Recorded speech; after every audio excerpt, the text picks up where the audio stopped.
All right, guys. So this is the 2015. It's a comparative advantage, and I think this is a good one to do. The reason being is two of the examples, or at least one of them,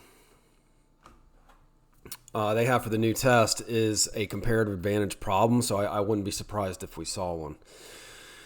You've done this one, I think, a couple of times. But the thing about economics is you can have done it and then give it a week and it's like you're doing it again for the first time. So you got country X. I've set country X up here, country Y here. Here's the furnaces, the solar panels. All right. Before I do any of this, get into any of this, I'm just going to work it out. Right. So 6 and 8, and then 6 and 12. Other goes over. Now, what I want you to do is be really careful when you take the AP exam, because they could throw an input question in there.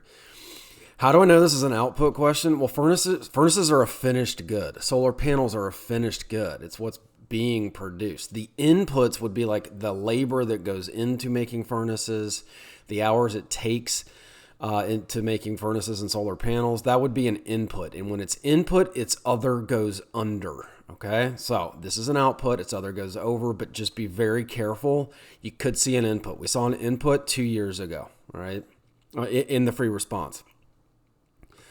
Okay, so country X, it's 6 and 8, then we got 6 and 12. Other goes over. One furnace equals 4 over 3 solar panels, or 1 point something. One solar panel equals 3/4 of a furnace. And then for country Y, other goes over. One furnace equals 2 solar panels.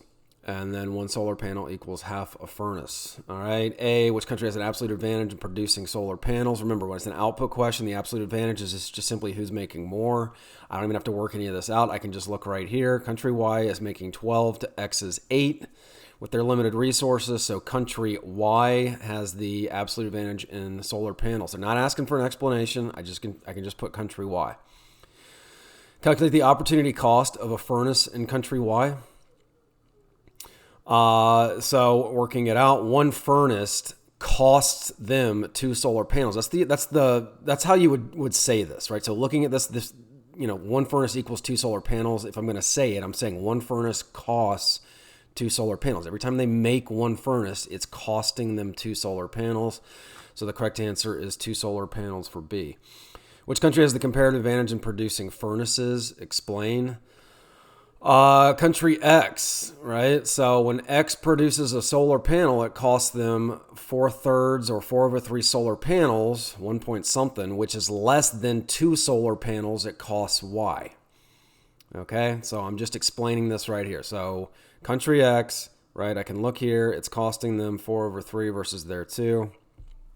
Country X. Okay, where it gets kind of tough, you get into the terms of trade. If the terms of trade were that 2 furnaces are exchanged for one solar panel, should country X produce solar panels domestically or import solar panels from country Y? They should produce domestically. All right, now they've given me 2 furnaces for 1 solar panel. Now, if I try and set that up here, that's going to be tough because I've got 1 and 1. You want to set it up where you've got 1, 1, and 1. So what I've done is I've flipped this around. I've got 1 solar panel for 2 furnaces. 1 solar panel for 2 furnaces. Now it's easy to kind of look at. Okay.